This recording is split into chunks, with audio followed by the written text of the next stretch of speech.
በስመ አብ ወወልድ ወመንፈስ ቅዱስ አሐዱ አምላክ አሜን። ስንክሳር ግንቦት 14 በዚች ቀን ከመንፈሳውያን ሐዋርያት ጋር አንድነት ያለው የከበረ አባት ጳጉሜስ አረፈ። ይህ ቅዱስ ከአባ ጵላሞን ዘንድ መንኩሶ ሲያገለግለው የምንኩስናውን በጎ ስራ እየሰሩ ብዙ ዘመናት ኖረ።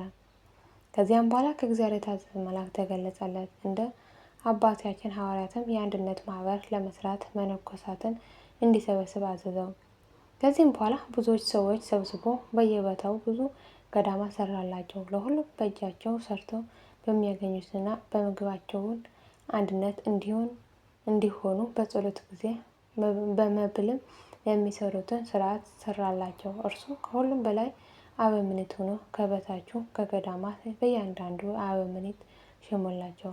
ከሀገረ እስዋን ወሰን ከአትፍ ከአኪምም ከናዶስ እስከ ላዕላይ ግብጽ መጨረሻ ከደቡብ ከባህራውያንን የተመሳቀለ መንገድ ደረሰ። ሁሉም ገዳማት በመዞር ይጎበኛቸዋል። ይህ አባት ስለዚህ ዓለም ከንቱ ውዳሴና በመካከላቸው ጥል እንዳይኖር ከልጆቹ ክህነትን እንዲሾም እያሰናበተም ግን ለእያንዳንዱ ገዳም የሚቀድስላቸውንም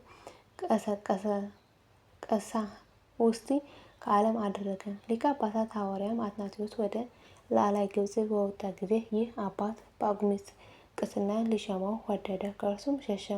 የከበረ አትናቴዎስም ልጆቹን የማይናወጽ ቤት የሰራ ሆይ ከከንቱ ውዳሴ የራቀ አንተ ብፁዕ ነህ፣ ልጆችም ብፁዓን ናቸው ብለዋል በሉት። አባታችን አላቸው። አንድ ጊዜም ሲኦል ያይ ዘንድ ወደደ። እነሆ የእግዚአብሔር መልአክም ነጥቆ አውጥቶ በገነት የጻድቃን ማደሪያ እንዲሁም በሲኦል የስቃይ ቦታ አሳየው። ይህም አባት በአንድነት ማህበር ላይ ያጸናናቸውና ስርዓትም የሰራላቸው አበምኔት ሆኖ 40 ዓመት ኖረ። ከዚያም በኋላ በእርሱ ፋንታ ደቀ መዝሙሩ ቴዎድሮስን ሾመላቸው። በሰላም አረፈ። ለእግዚአብሔር ምስጋና ይሁን፣ በአማላጅነቱ ይማረን ለዘላለሙ አሜን። ዳግመኛ በዚች ቀን የምስር ገዢ በሆነ በቡላሚስ ዘመን ከሀገረ ፈርማ ሰማዕት የሆነ አባ ሲማኮስ አረፈ። ይህ ቅዱስ ቀጭን ልብሶችና የከበሩ የሐር ልብሶችን የሚሰራ ነው። ወላጆቹም አሉት። እነርሱ ቴዎድሮስና ሲሲኮስ ናቸው። ክርስቲያኖች ሊያሰቃይ መኮንኑ ቡላሚስ እንደመጣ በሰማ ጊዜ ይህ ቅዱስ የዚህ ዓለም ክብር ንቆ እስከተወ ድረስ ባልንጀራዎቹ ይመክርና ያስተምራቸው ጀመር። ከዚህም በኋላ ወላጆቹን ተሰናብቷቸው ለሀገረ ድሜራ ቅርብ ወደሆነ ወደ ሀገረ በኩሩዝ ወጣ። መኮንኑ አንዲቷን ሴት ሲያሰቃዩዋት አገኘ። ወደ እሳት ምድጃም ጨመረዋት፣ በሰማዕትነትም ሞተች። በኋላ ግን እሳቱ ቀዝቃዛ ሆኖ ይህ ቅዱስን ይህ ይመለከት ነበር። ከዚህም በኋላ ወደ መኮንኑ ፊት ቀርቦ በክብር ባለቤት በጌታችን በኢየሱስ ክርስቶስ አመነ። መኮንኑም ታላቅ ስቃይ ያሰቃየው። በዚያን ጊዜ ዕድሜው 20 ዓመት ነበረ። ሰቀሉት፣ ከመንኮራኩርም ውስጥ ጨመሩት፣ አበራዩት። ከእርሱም ብዙ ደም ፈሰሰ። ወደ አንዲት ዕውርት ሴትም ደሙ ደርሶ ነካት። ያን ጊዜ ድና አየች። ከዚያም ደግመው በእንጨት ላይ ሰቀሉት። እርሱም ይረዳቸው ዘንድ ወደ ክብር ባለቤት ጌታችን ፈጽሞ ይማልድ ነበር። መኮንኑም ራሱ በሰይፍ እንዲቆርጡ አዘዘ። ሰያፊውም ይቆርጠው ዘንድ ሰይፉን መዞ ኃይል ተነስቶት ማንቀሳቀስ አልቻለውም። እንዲሁም ሁለተኛ፣ ሶስተኛ እስከ አራተኛ ሰይፎቹ ኃይላቸው ደክሞ በምድር ላይ ወደቁ።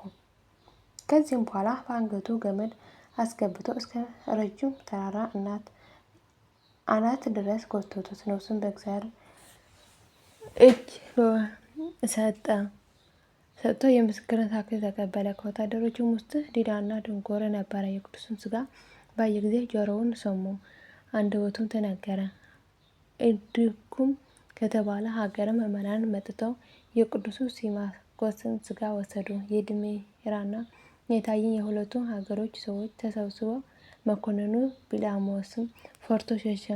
ከስጋው ድንቆች ታላቅ ተአምራት ለበሽተኞችም ፈውስ ሆነ። አረማውያን አይተው በጌታችን በኢየሱስ ክርስቶስ አምነው ተጠመቁ። በሰማዕትነትም ሞቱ። ቁጥራቸውም 1750 ሆነ። ወንዶችና ሴቶች ሴቶች ወጣቶችን ከዚህ በኋላ የቅዱስ ሲማኮስን ስጋ ተሸክመው በርሙን ወደሚባል ሀገር በታላቅ ክብር ወሰዱት። የሀገር መነኮስም የሀገር መኮንንም ከራሱ መልካም ልብሶችን አምጥቶ ገነዘው። ውብ የሆነች ቤተክርስቲያን ሰርቶ ስጋውን በውስጡ አኖረ። ከእርሱም ድንቆች የሆኑ ብዙዎች ተአምራት ተገለጠ። ለእግዚአብሔር ምስጋና ይሁን። እኛንም በቅዱስ ሲማኮስ ጸሎት ይማረን፣ በረከቱ ከእኛ ጋር ትኖር ለዘላለሙ አሜን። የወደቀ የነጠን በአፈ ሥጋ መላእክት ይታረሙልኝ አሜን።